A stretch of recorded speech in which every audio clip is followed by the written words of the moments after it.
My sister-in-law looked me dead in the eyes at my own kitchen table and said, "You're young, you're single, you have no children. This house makes more sense for our family than it does for you." My brother nodded. My mother looked at her hands.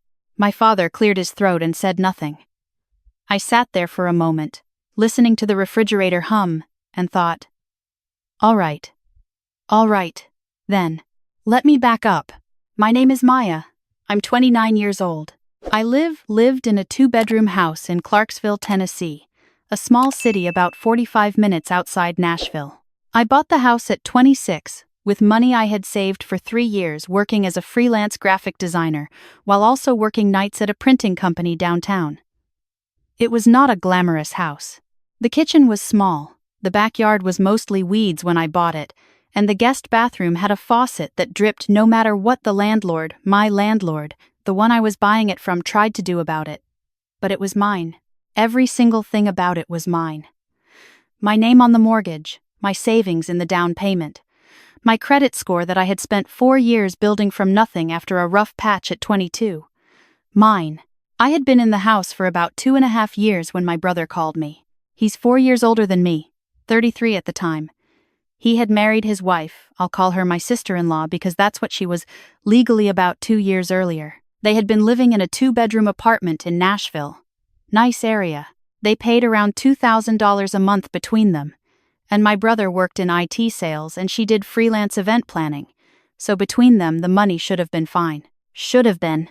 He called me on a Thursday evening, and his voice had that careful, practiced quality that meant he had rehearsed what he was going to say. He told me they were in a bind. Their landlord was selling the building. They had 45 days to find somewhere new. He said they had been looking, but the Nashville rental market was brutal, and they were trying to save money because my sister-in-law was pregnant 11 weeks along, he told me, and they needed to be somewhere stable. I said congratulations about the baby. I meant it. Then he asked if they could stay with me for a little while, just until they found a place. 2 months, maybe 3. He said they would pay their share of utilities. He said they would not be a burden. I said yes. Of course I said yes. He was my brother. She was carrying my first niece or nephew. I had a spare bedroom. I told myself 2 to 3 months was manageable. That was 14 months before the night my sister-in-law told me my house made more sense for her family than it did for me. I want to be honest about something, because I think it matters. The first few months were not bad. They paid the utilities like my brother promised, or most of them. My sister-in-law nested in the guest room, which I understood she was pregnant and hormonal and trying to make a strange space feel like home. My brother helped with yard work on weekends. It felt for a while like it might actually work. Then my niece was born, and everything shifted. I do not blame the baby. The baby was perfect. She weighed 7 pounds, 4 ounces, and she had my brother's ears and a scream that could be heard 3 houses down, and I loved her immediately and completely. The problem was not the baby. The problem was what the baby seemed to unlock in my sister-in-law, some long dormant sense of entitlement that had apparently been waiting for permission to surface. It started small. She began rearranging my kitchen because the layout was, according to her, not functional for someone managing a newborn. I came home one evening to find all my mugs in a cabinet I could barely reach, and the cabinet I had always used for mugs now full of her baby-related supplies. When I mentioned it gently, she looked at me like I had complained about the sun rising and said she was just trying to make things easier for everyone. Then she started using my Amazon account. I noticed the first charge, a baby monitor, $142, and I thought perhaps there had been some mistake.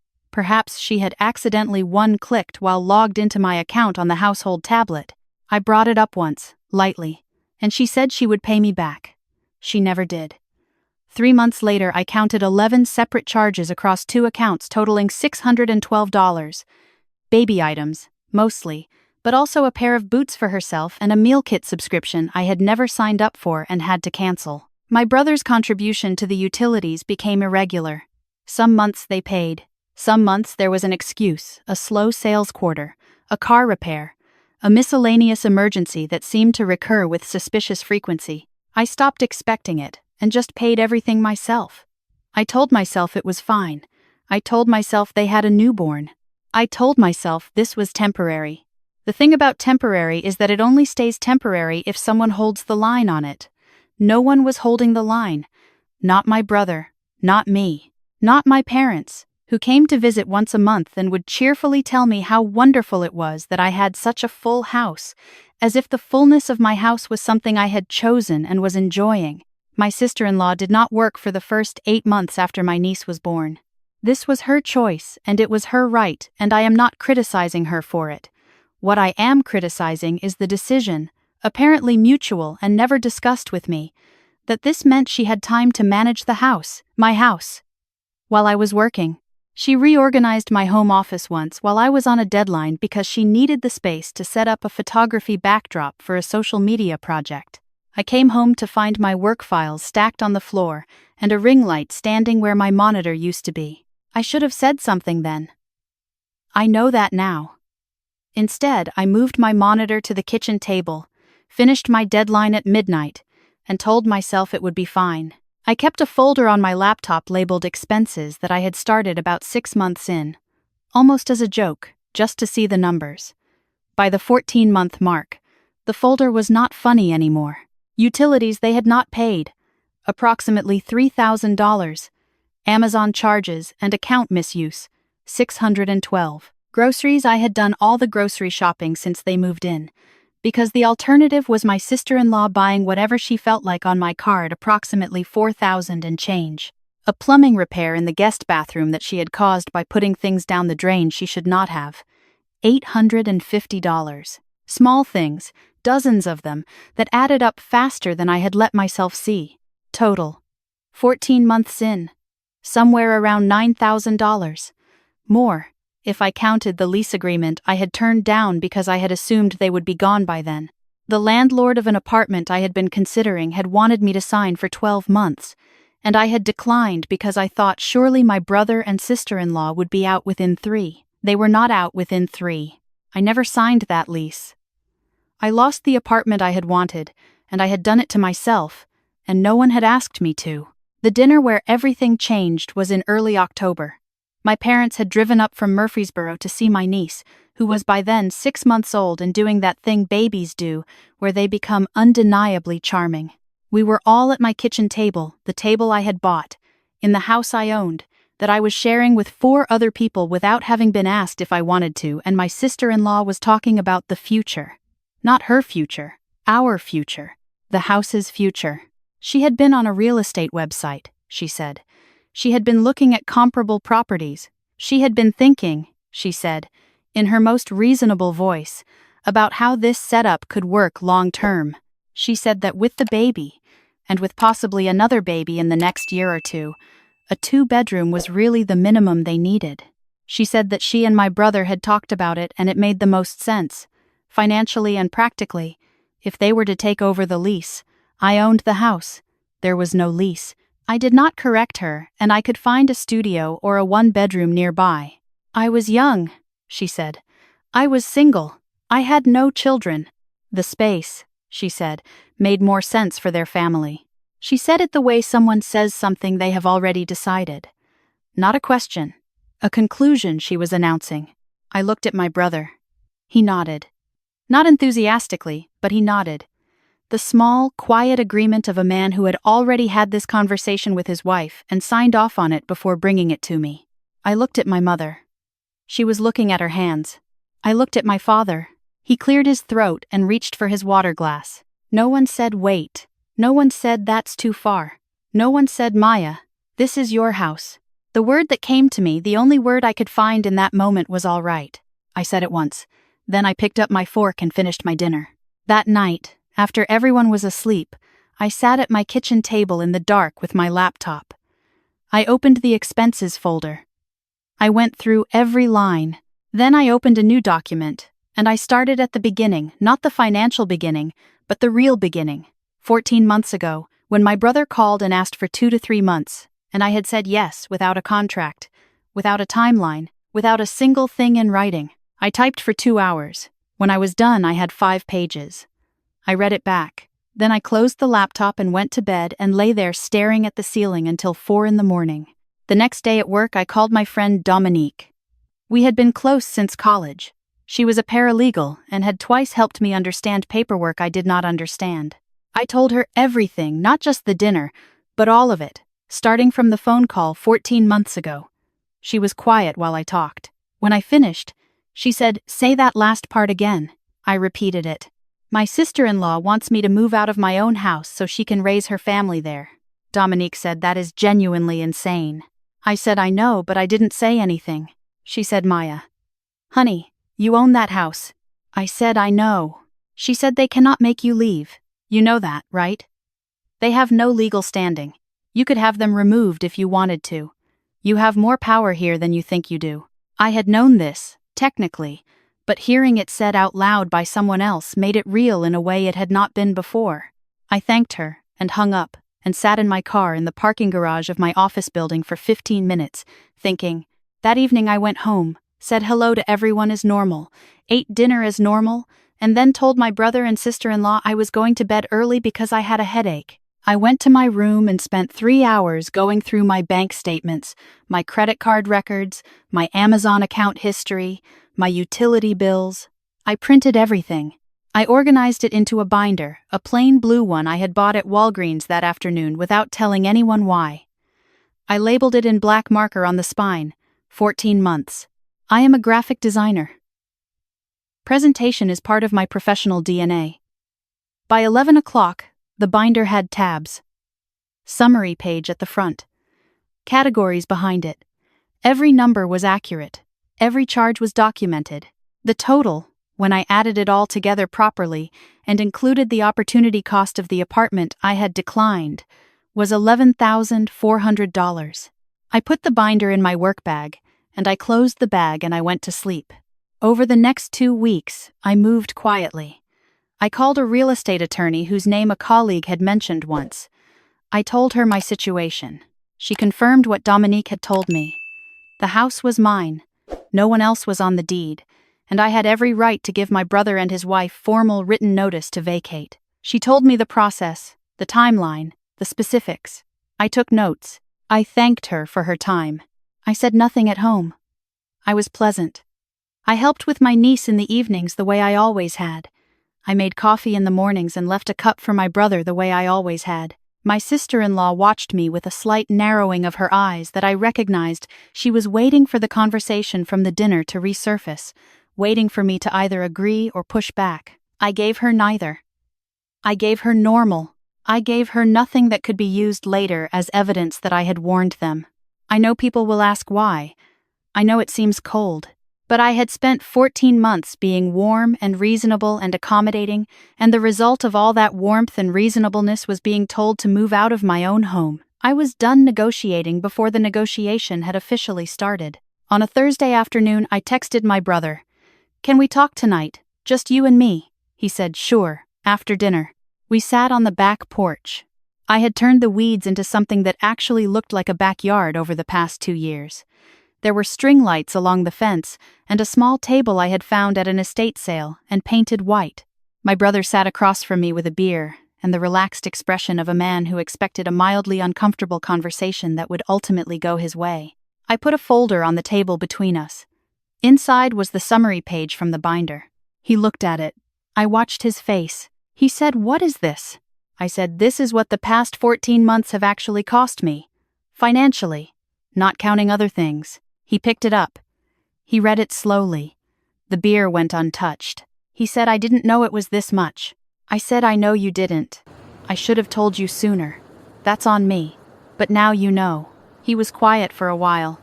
Then he said, "We've been meaning to start contributing more. Things have just been tight." I said, "I know. But I need to tell you something.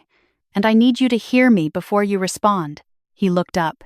"I said what your wife said at dinner about the house making more sense for your family than for me. I'm not able to let that go. Not because I want to fight about it, but because I want to be honest with you. This is my house. I bought it. I've paid for everything in it. And I need you both to understand that you can't take it from me, and you were wrong to suggest it." His face did something complicated. He opened his mouth, closed it, opened it again. He said she didn't mean it like that. I said she meant it exactly like that. You nodded. Long pause. I said, I'm not asking you to leave tonight, but I want you to understand that I've talked to an attorney, and I know what I'm allowed to do here. I'm giving you and your wife 30 days written notice to find other housing. I'll put it in writing tomorrow. This doesn't have to be ugly. I love you. I love your daughter. But this ends on a date. He stared at me. I think he had expected tears, or an argument, or the version of me that always backed down from hard things. He had not expected this version, the one sitting calmly with a folder of documentation on a porch she owned, telling him the timeline. He said, "You're serious," I said completely. He went inside without finishing his beer. I sat out there for another hour under the string lights, listening to the neighborhood settle into night. I felt strange, not triumphant, not guilty, something in between, something that had no name yet but felt like the beginning of being honest with myself. The next morning I left the formal written notice on the kitchen counter before anyone woke up. I had typed it the night before, after my brother went inside 30 days. Effective today's date. Signed by me, with the attorney's contact information included at the bottom. Professional. Clear. Impossible to misunderstand. I was already in my car when my sister-in-law called. I let it go to voicemail. I drove to a coffee shop downtown, ordered a latte, opened my laptop, and worked until noon. She called 3 more times.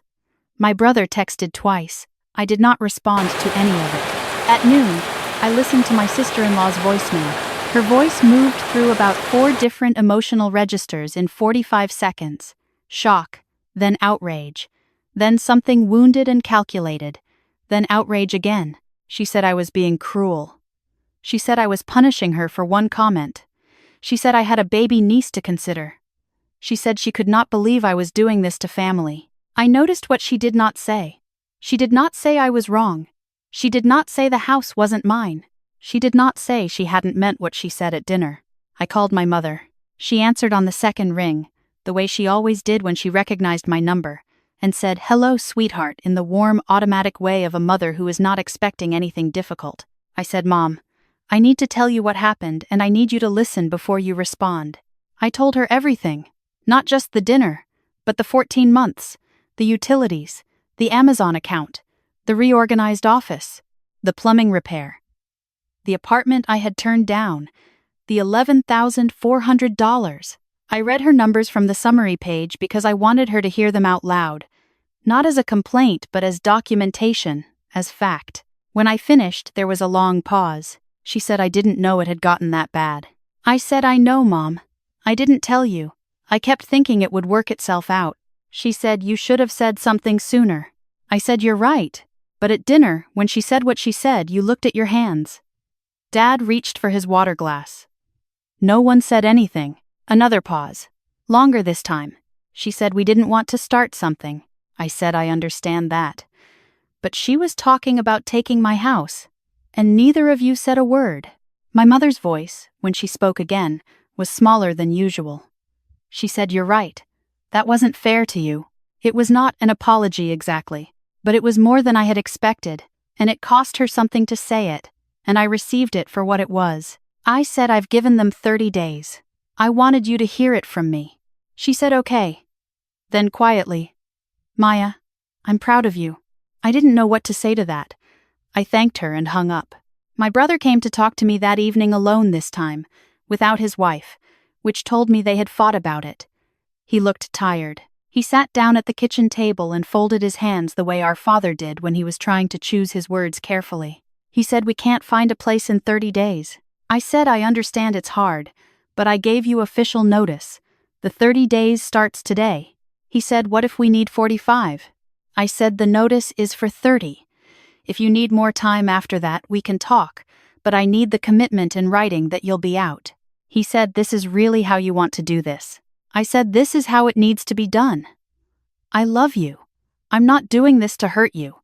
I'm doing this because I can't keep living in my own house and being treated like a guest in it." He nodded slowly, the nod of someone who understood even if he wished he didn't. He said, "I know we haven't been fair to you." I said, "No, you haven't." He said, "I'm sorry, Maya." I looked at my brother, really looked at him, the way you look at someone when you're trying to see past who they are right now to who they were before, who you hope they might be again, and I believed him. Not completely. Not yet. But enough to say, I know. We didn't hug. We sat there for another few minutes in the kind of silence that is still communication. And then he went to check on his daughter, and I stayed at the table and made myself finish the project I had been postponing for a week. My sister-in-law did not speak to me directly for 11 days.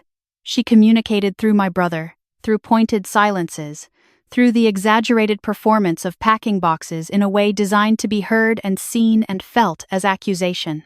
I watched her do it, and I felt nothing in particular. I had named the amount of guilt I was willing to carry approximately 0, and I was holding the line on that number. On the 12th day, she came to find me in my home office. She stood in the doorway, and I turned my chair around and waited.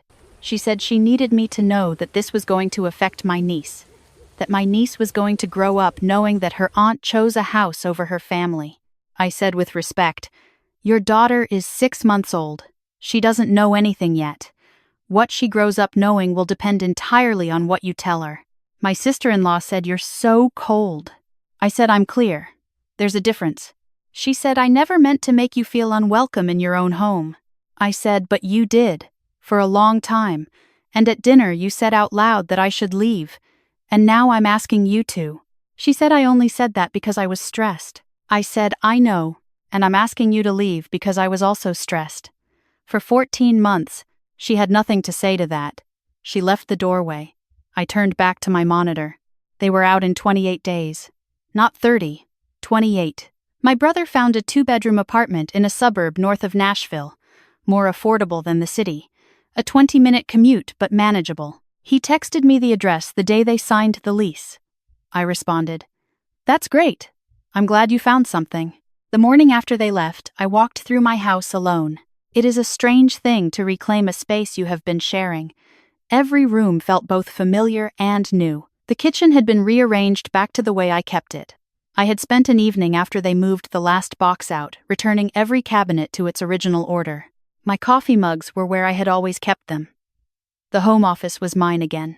The guest bathroom faucet still dripped, but it was my dripping faucet and no one else's problem.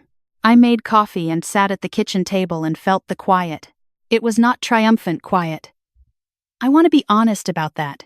My brother and I had spent our whole lives in the imperfect but genuine way of siblings who liked each other despite everything, and something in that had been bent by what happened, and I did not know yet how much it would bend back.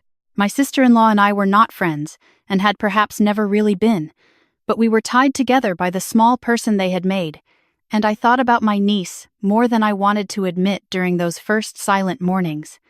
But underneath all of that, under the loss and the ambivalence and the complicated grief of families who hurt each other without meaning to or sometimes meaning to, there was something I had not felt in a very long time. I felt like myself. 3 weeks after they left, I got a card in the mail from my mother. Inside was a note in her handwriting, real cursive, not a text, actual paper that said, "I have been thinking about what you said on the phone, about the dinner, about how we didn't speak up. I want you to know that I've talked to your brother about what your sister-in-law said, and I told him that what she said was wrong and we should have said so at the time. I know that is too late, but I wanted you to know that we see it now. Love, Mom." I read the note twice. Then I put it in the kitchen drawer where I kept things I didn't want to lose. My brother and I talked on the phone about a month after they moved out. The conversation was careful at first, 2 people feeling for solid ground in a landscape that had recently shifted. He asked about my work. I asked about my niece. He said she had started making sounds that almost sounded like words. I said, "That's so fast." He said, "Yeah." Then he said I talked to my wife about what she said at dinner. He said I told her it was wrong. He said he should have said so himself that night instead of nodding. And he was sorry he hadn't? I said, "Thank you for saying that." He said, "I want us to be okay." I said, "I do too. I just need it to be honest this time." He said, "Yeah, me too." We talked for another 20 minutes about nothing particularly important, and when we hung up, the line between us felt thinner, more fragile than it used to be, but still there. I'm telling you this because I want to be clear about something. I did not give my brother 30 days notice because I wanted to win. I did not document $11,000 in expenses because I wanted to humiliate anyone. I did not sit at my kitchen table in the dark, making a binder, because I wanted to be the kind of person who makes binders about their own family.